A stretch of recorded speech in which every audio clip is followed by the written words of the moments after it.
الحمد لله رب العالمين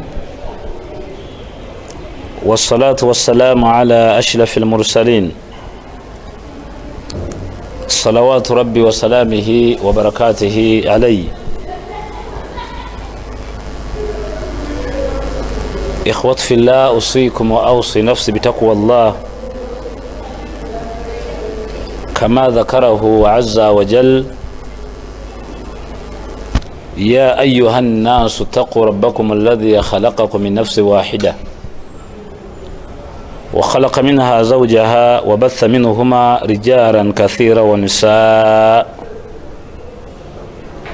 واتقوا الله الذي تساءلون به والأرحام إن الله كان عليكم رقيبا.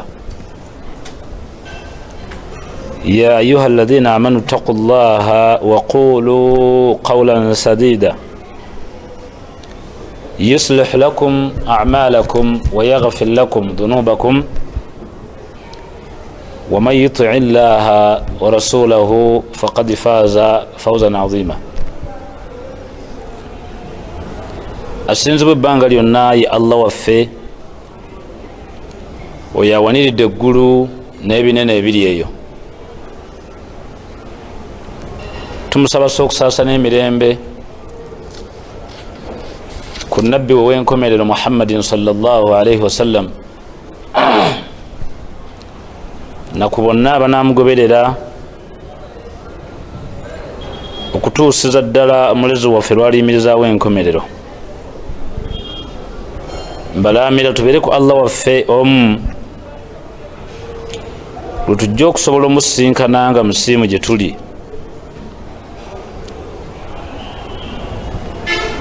nga bulijjo tubaako ensonga zetwejjukanya ezikwata ku ddiini yaffe, olw'ensonga okujjukiza kuyamba eri oyo alina omutima omulamu. Mu statement emu Allah yagamba Nabi Muhammad sallallahu alaihi wasallam nti fadhakkir innama anta mudhakkiru. Muhammad bajjukiza abantu, amazima gwe mulimu gw'okujjukiza. lasta alaihim bimusaitil, tolina gwogenda kakakola bajjukiza obalekaawo, ayagala akole tayagala aleke. Mu statement yamugamba nti fadhakkir in nafaati dhikra. Muhammad ejjukiza abantu abo anaabatwaliddwa ebimugambiddwa sayadhakkaru man yakhsha, ajja kujjukiza oba oli awo atandika okutegeera Allah subhanahu wa ta'ala. Mu statement emu Allah subhanahu wa ta'ala abayisirayiri bagamba Musa nti lima ta'idhuna qawma Allah muhlikahum aw mu'adhibahum 'adhaban shadida, lwaki totuleka ffe ne tukola bye twagala? bw'abanga awulira Allah ayagala kutuzikiriza, kututta, kutujja, wakole kyayagala. Ne Musa tuveeko. Qaalu, Musa yabanuka n'abagamba nti ma'adhiratan ila rabbikum, neyambula buvunaanyizibwa obwo Allah bwe yantikka, tuleme kujja mu maaso ga Allah nga mugamba saabagamba. walaallahum yattaqun, buli lwe mbajjukiza ne mbalemerako mubaamu abatono mummwe abajja okutegeera Allah.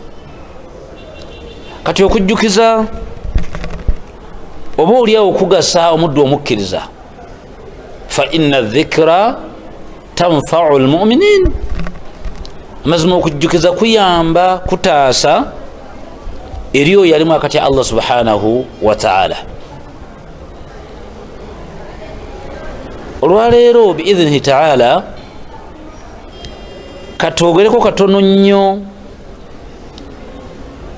ku mbeera ebadde etambula ennaku nga 2 emabega oba 3 ey'abantu okusanyuka ennyo okuyingira kwabwe omwaka omupya. N'abamu ne baba nga bafudde twalabye ebifo bingi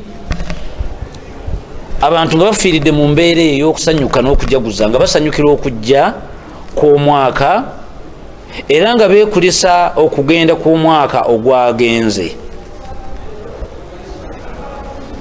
Kyannaku nti abantu abafuddemu abaddemu abasiraamu bangi. Nalabye lisiti y'abantu 12 abafudde ku Freedom City ng'omukaaga basiraamu, kyokka n'abasatu abaana abato ababaddeko kitaabwe nga zze nabo dokita oyo, abaana be 2 ne bafa ne muganda we nabo nga basiraamu. Bw'okwata abantu abasatu obagatte ku mukaaga abantu 9, kiba kitegeeza nti abasiraamu ensobi eno esaana okwogerwako ey'okujaguza oba okwekulisa omwaka. Okugenda kw'omwaka oba okujja kw'omwaka tewaliiwo kabonero konna kalaga nti osaana okusanyuka. Eri omuntu alina amagezi agategeera obulungi. Allah yagamba mu sura eyitibwa Al Imran aya 9 naga nti inna fi khalqi samawati wal ardi wa ikhtilafi al-layli wan nahar la ayatin li ulil albab. Okutondebwa kw'eggulu n'ensi n'okukyukakyuka kw'ekiro n'emisana mulimu akabonero akeekwese munda wakati w'ebyo ebibiri li ulil albab, eri omuntu alina amagezi. Olwo mu aya yayogedde ebintu biri 3. Allah ayogedde eggulu, Allah ayogedde ensi, Allah n'alabula omuntu. Kubanga li ulil albab eri omuntu alina amagezi, Allah teyagamba nti eri embwa erina amagezi oba eri embizi oba eri ente oba enkoko. Wega li ulil albab, muntu ali mu nsi nga alina amagezi. Ebintu ebyo 3 buli lwabiraba alina kyajjamu.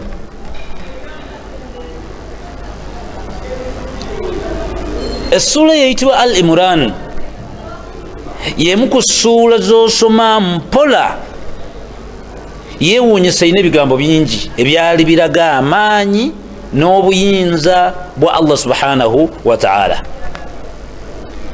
Naye aya eyo yennyini gye nsomye mbaka gyagamba sallallahu alayhi wasallam nti nze bwe nasomanga aya eyo yankaddiyanga,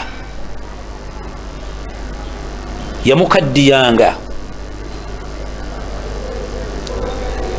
Ab'ebitiibwa eggulu eryo mulaba lyogerwako ebintu bingi. Lumu yagamba Allah nti wassamaa'i dhaatil buruuj, mbalayirira eggulu eryo mwe nateeka amakubo emmunyeenye mwe zitambulira.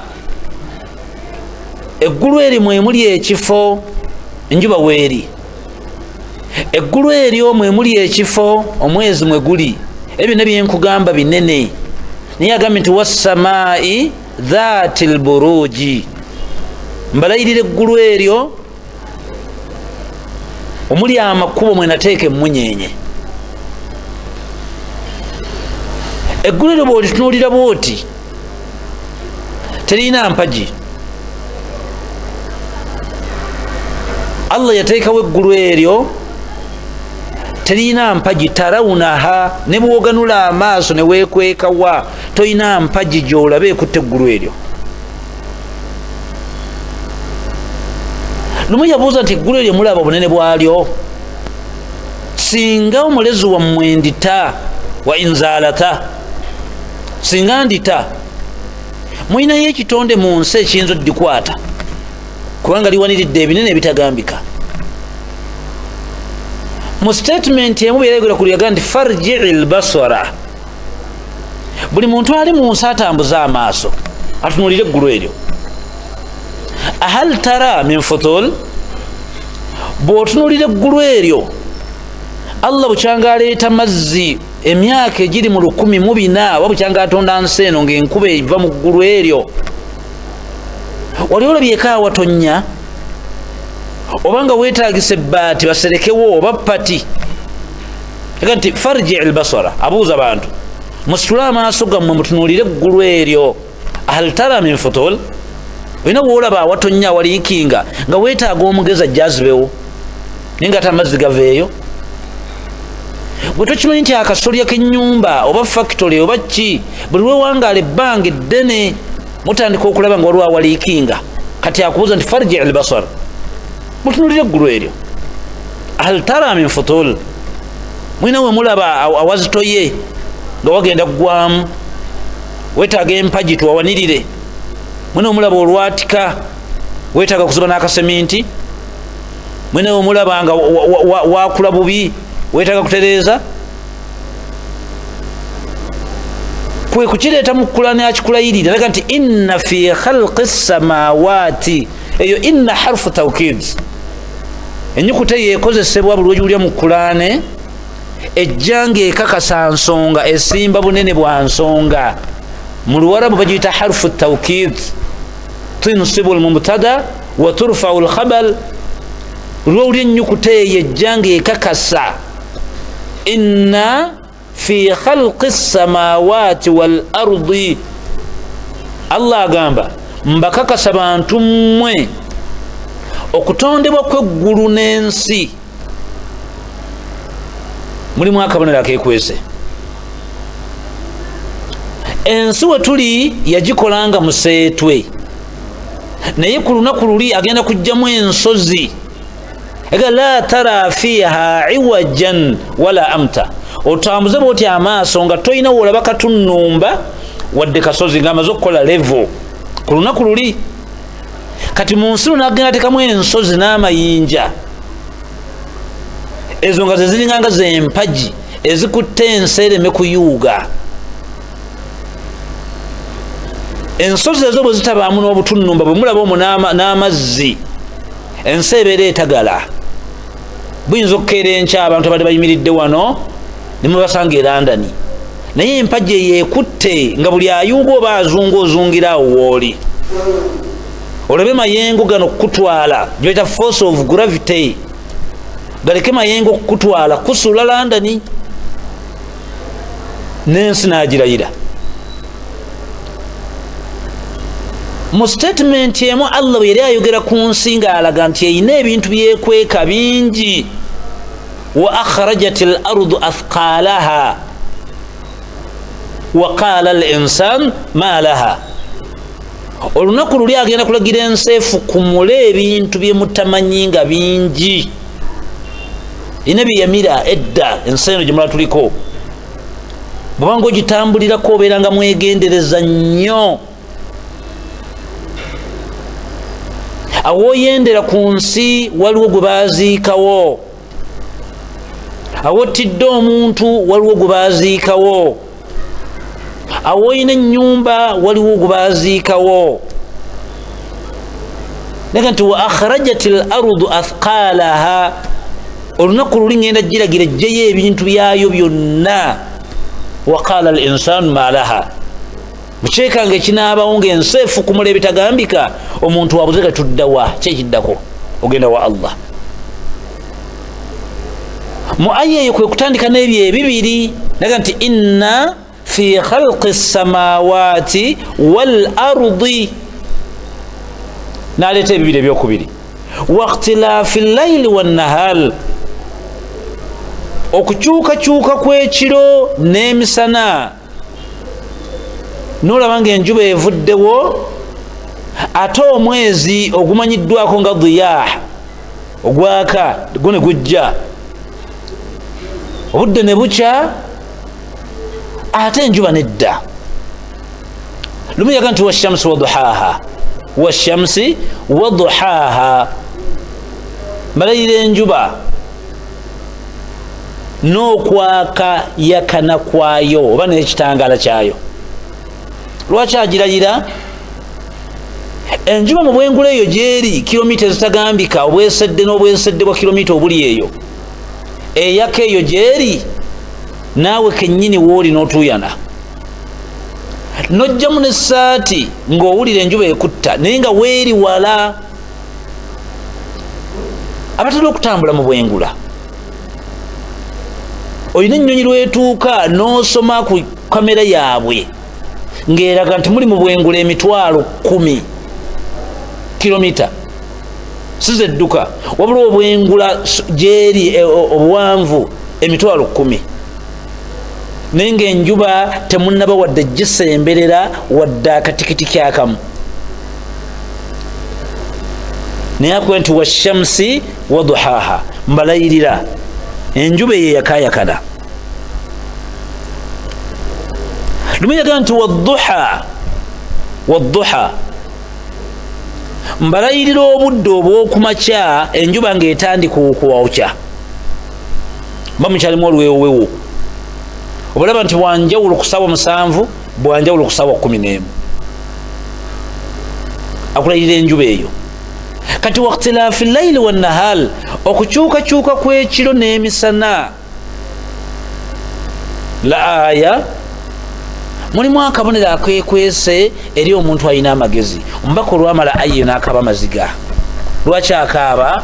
bw'olaba ng'enjuba evudde emashariki nedda emagaribi, ofunangamu endowooza n'otya nti obuwangaazi bwange waliwo olunaku olugenze. ab'ebitiibwa, okujaguza okuggwako kw'omwaka, wabadde osanyuka lwakuba nti wafunye ebbaluwa nga Allah akwongeddeyo obuwangaazi? okusanyuka kw'okuggwako kw'omwaka, wabadde osanyuka yasali ne wagimazeeko? okusanyuka otukogene mu nkuuka, wasanyuse nnyo kubanga kulani wagimazeeko? okusanyuka okuggwebwako kw'omwaka, osanyuka nnyo kubanga essala ogimanyi?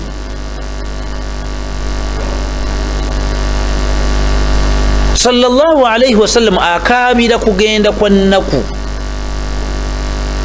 ye takaabidde kugenda kwa mwaka. omwaka munene, omwezi munene, wiiki nnene, naye mu aya eyo mbaka akaabira lunaku. just imagine a single day, Monday, Tuesday, Wednesday, Thursday, Friday, Saturday, Sunday. takaabidde wiiki, obulagambye nze nkaabira lunaku.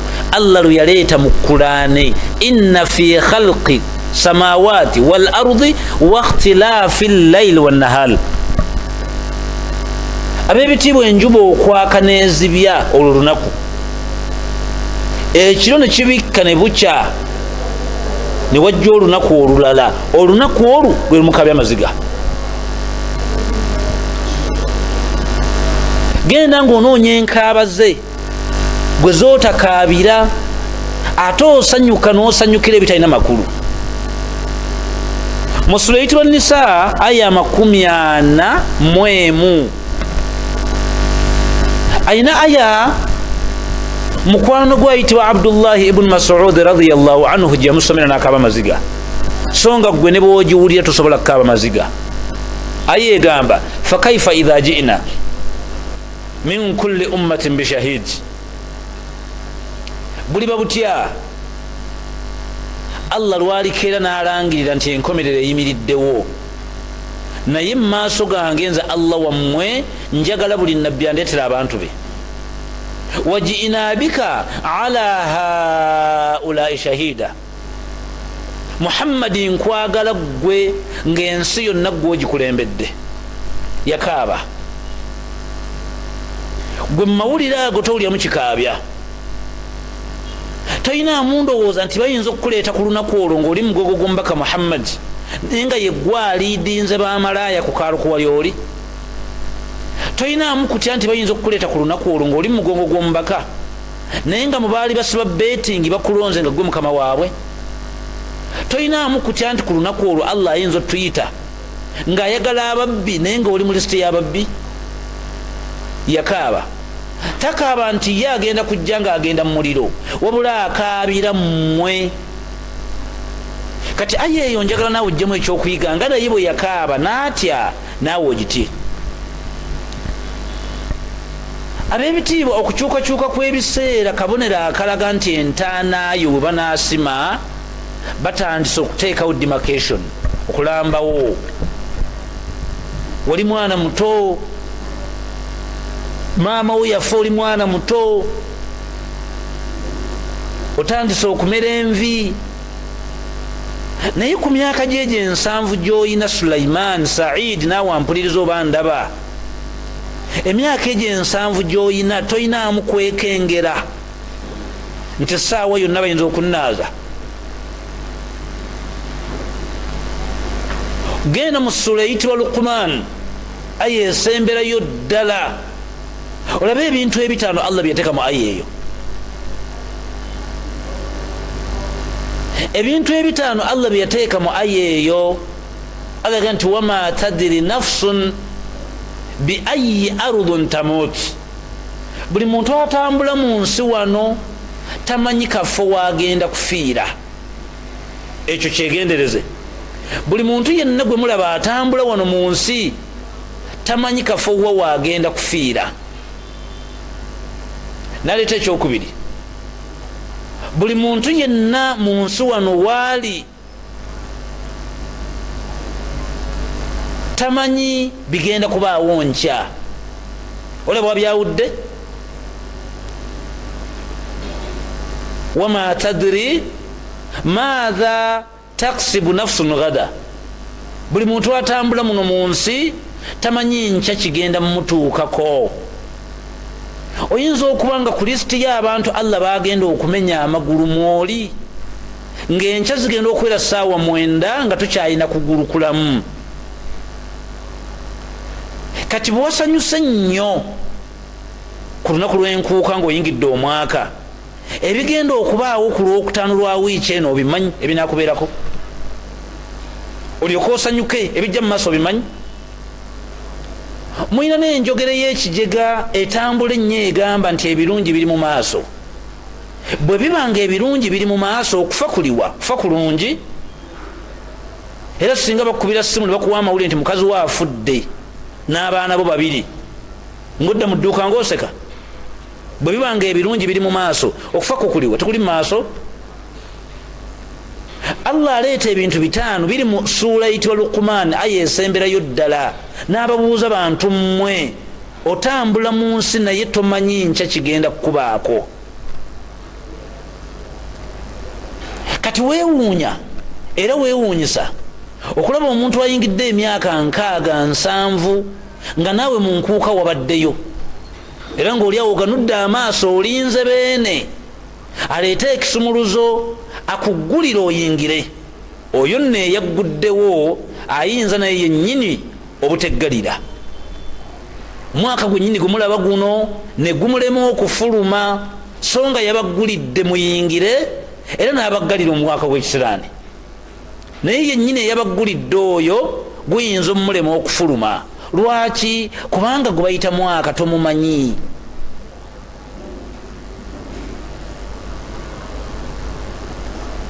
Allah yabuuza naga nti waman nuammiruhu nunakkisuhu fi lkhalq.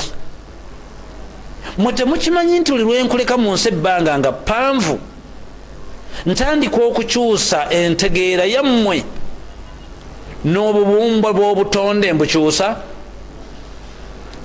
Muddu yali atambula ng'oyanguwa amaanyi agenda agakugjamu mutambula osooba myaka 9. Muddu era asobola okuwoggala ne bawulira abakeedi eddako bwe giyingira 120 okwogera kwesala. Mukyala yalina akabina n'amahipusi ng'olabika bulungi, bwe giyingira 7 Allah akuyiwa, n'osiŋŋaana omukazi omugongo n'akabina nga Allah bigasse. Muddu era atambula ng'oyambala sikaati n'onyuma, gwe kennyini bw'otassaako kiwuzi kukwata sikaati egwa. Ega nti waman nuammiruhu, buli lwenkuleka mu nsi ebbanga nga ppanvu, nunakkisuhu, obubumbwa bwo obutonde bwo ntandika obukyusa. Oyinza n'okusiŋŋaana omuzeeyi myaka 120, abaana abato ne bakuba enduulu nga balinga balaba empologoma. Weezinze otambula osooba, abantu bakutya, abaana bakutya, olinga ng'ekizibu, olinga ng'ekiti. Kati naawe wazze mu nkuuka ng'osanyukira kuggwako kwa mwaka. Allah alina be yatta mu covid era abantu bangi ne bagenda n'okuzika temwaziikanga. Allah mukulekawo nga takusse kwe kumuvuma, kubanga okwekulisa omwaka oba okwaniriza omupya mbaka yakireetanga alaga nti muvuma Allah. Era hadisi eyo yajja mbaka nagamba nabbi Allah nagamba nabbi sallallahu alayhi wasallam naga nti yu'dhin au yu'dhin ibn adam, Muhammadi ndi munakuwavu,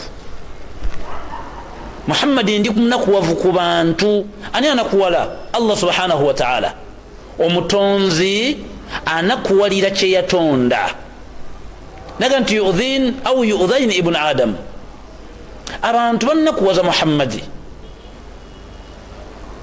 kuba mwakafaanani mukama wakozesa ku dduuka ng'anyumiza maama wo oba kitaawo. Naga nti omwana wo ndi munakuwavu gyali.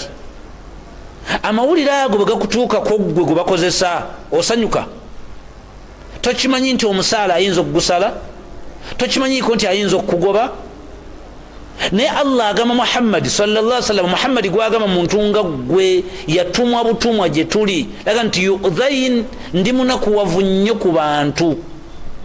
Tagambye embizzi, tagambye embwa, tali ku miti, tali ku majinni, wabulaga nti yu'dhini ibn adam, ndi munakuwavu ku muntu gwe neetondera. Oyo gwagamba munakuwaza wa qad karramna ibn adam, yali amuwadde ekitiibwa ekitagambika. Byonna ebitonde byolaba mu nsi, muli embwa, muli embizzi, muli enkoko, muli ente, bw'obiteeka awo n'oleeta omuntu ayina enkizo ku bitonde ebyo. walaqad khalaqna al-insan fi ahsan taqwim, twatonda omuntu mu kifaanani ekyali kisinga ebitonde byonna. Bw'oteekawo omuntu n'embwa, omuntu asinga embwa akabina. Bw'oteekawo omuntu n'embizzi, omuntu asinga embizzi ekitiibwa. Bw'oteekawo omuntu n'ente, omuntu asinga ente.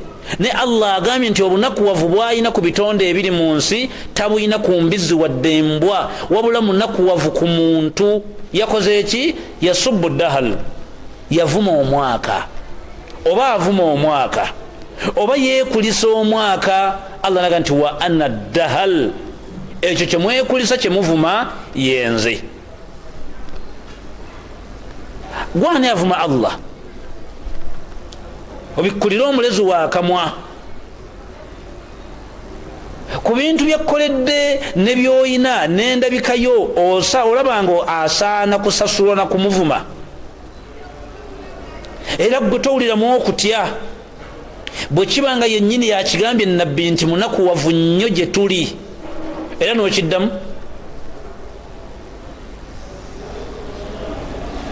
Mu ssuula emu Allah yagamba ng'anyumiza Muhammadin sallallahu alayhi wasallam naga nti ma ya'tihim min dhikrin min rabbihim muhdathin illa istama'uhu.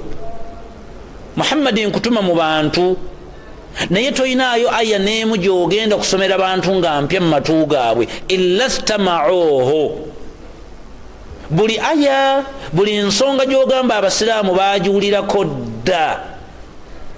Ne wahum yalabun, bebeerera mu muzannyo na kugaya kujooga, tebaagala kuteeka mu nkola. Ekintu ky'okuvuma omwaka tetwakyogeddeko ggulo, ebbanga lyonna kizze kyogerwa, nga n'ebyogerwa ku Allah mubimanyi, naye buli mwaka mukiddamu. Mwesiga ki? Okwate ekkubo ssaawa 6 ez'ekiro, ogenda oyimirira awantu bakube fireworks ng'oyimiridde awo ng'okimanyi bulungi yassa aya 2 n'akugamba nti waja'alna al-layla libaasa waja'alna an-nahaara ma'aasha. Obudde obutandikanga okuziba siddangamu kulaba muntu atambula bweru muyingire mu mayumba, naye obudde obw'emisana mbatadde mutambule. Gwe tokimanyiiko nti mu covid omukulembeze w'eggwanga yagaana abantu okutambula ekiro, zaagenda ng'okuwera ssaawa 12 nga muli mu mayumba. Lwaki Allah bwe yaleeta aya eyo emaze emyaka 1445 olwaleero mwagano gigoberera? Ogeraageranya Allah kabaka oba ku mukulembeze w'eggwanga? Allah alagire oseke, mukulembeze w'eggwanga alagira leero enkya etteeka litandikirawo okukola.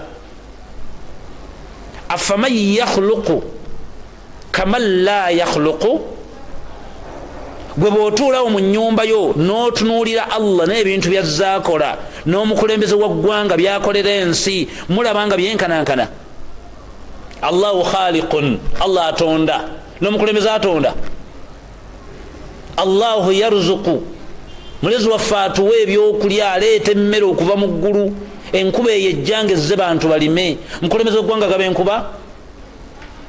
Allahu yatawaffa al anfusa, buli muntu afa n'ava mu nsi Katonda yamutta, mukulembeze yabatta. Allahu yubaddilu al ahwal, Allah akyusiza embeera z'abantu. Abadde omugagga n'amuteeka mu ssaala ne mumuziika, abadde omugagga ayinza omwavuwaza, abadde omwavu ayinza omuwa ssente, abadde omunaku ayinza omufula omukulembeze. Omukulembeze gwanga abigaba. Gwe tokimanyiiko nti abantu bayimirira mu bantu bannaabwe ne babasaba akalulu? Lwaki togenda wa mukulembeze gwa ggwanga muga nsaba kubeera kabaka oba nsaba kubeera kino? Lumiyaga nti wafi samai rizqukum wama tuadun, nze mbawa ku ssente, kubanga emaali yammwe sente zemufuna teziri wano, ziva mu ggulu. Olina gwomanya agaba sente nga solo zigaba olwo namala omwaka bwena kwali mugaba azina, nga nabo bennyini abakulembeze b'amawanga tubalabye Dubai nga beekwese mu manyumba g'Abawarabu bagenze kusaba buyambi. Oyo gw'obikkulira akamwa ali mu ggulu n'omugamba twakuwonye, gwewona omumanyi. Allah subhanahu wa ta'ala yaleeta aya eyokubiri, yaga nti awalamu nu'ammirukum ma tadhakkaru, bantu mmwe sibawangaziza mu bbanga eppanvu, mu nsi sibalesseemu ebbanga nga limala, musobole okufuna ebyokwebuulirira ebimala. Kubanga buli mwaka oba buli Allah lwakuwangaaza waliwo ebijja ebitambula mu nsi nga byetaaga okussaako obwongo obuyige. Alina abantu basitula amadaala ne mumala emyaka egiri mu 3 nga amawulire gali ku muntu ogwo nga balaga ekitiibwa kye n'amaanyi ge n'okukola kwe. Twaliko ekiseera nga Kayihura akaabya ensi amaziga, nga abasiraamu tulaajana lwa musajja oyo, nga tutaddeko emisango egya buli kika abasiraamu, n'asiba abasiraamu natta beyatta. Bwakeera olunaku mu nnaku nga Kayihura ne bamutambuliza ku poliisi buli budde, yeeripootinga emakindye, yamaliriza ali kansagame kooki ali mu nteeze, naye mabega gwe yayogera mu mawulire naga munoonyeza alunda embuzi, anundira embuzi yanzirukako. Oyo Kayihura. Kati Allah akubuza nti sibalese mu nsi ebbanga eppanvu mufune ebyokuyiga. Bameka benjabizza nga babitiibwa ne mbajjako amawulire ne gamuva nako.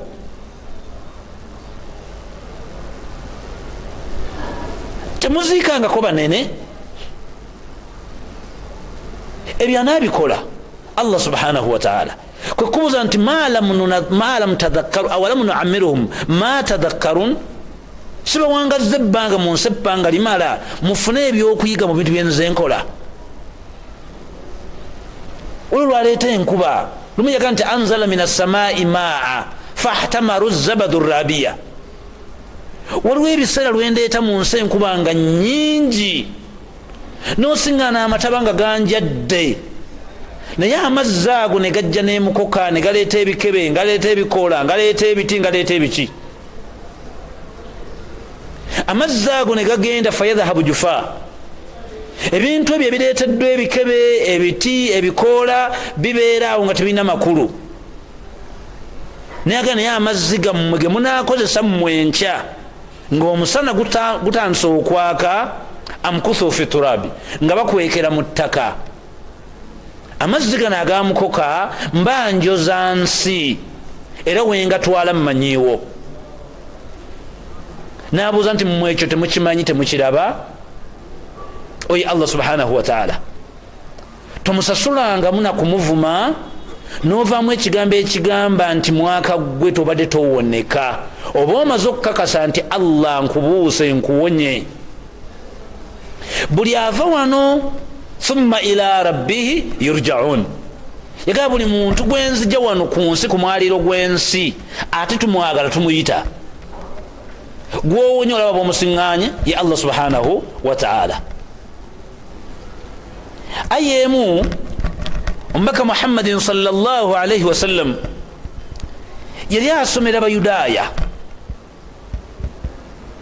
nababuuza nti amukhuliku min ghayri shay'in am humul khaliqun, muba mutambula mu nsi nga bwe mweraba, bwe mwambadde munyiridde muwoomye, mwava mu ggulu ne mugwa wano ng'enkuba, oba muyinayo omulezi wammwe yabatonda?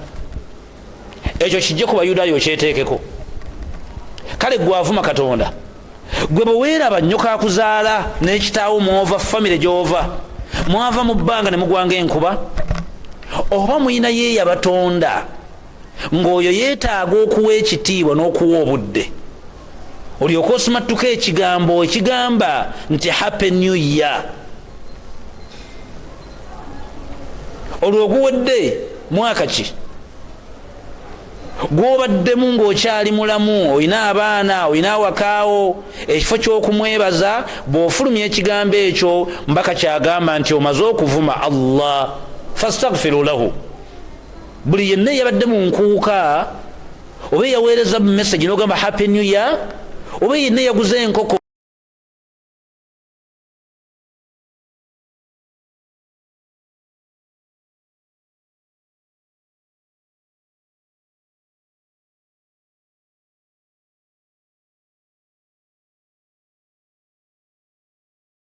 osanyukira omwaka, ne bwoba wavuze mmotoka nga gye waguze nga weekulisa mwaka, genda ovunnama ogambe Allah nti nsaba kunsonyiwa olw'ensonga yagamba Muhammad nti ndi munakuwavu ku bantu, banvuma nga bagamba nti omwaka gugenze tuguwonye, wa ana dahal, kye bavuma yenze.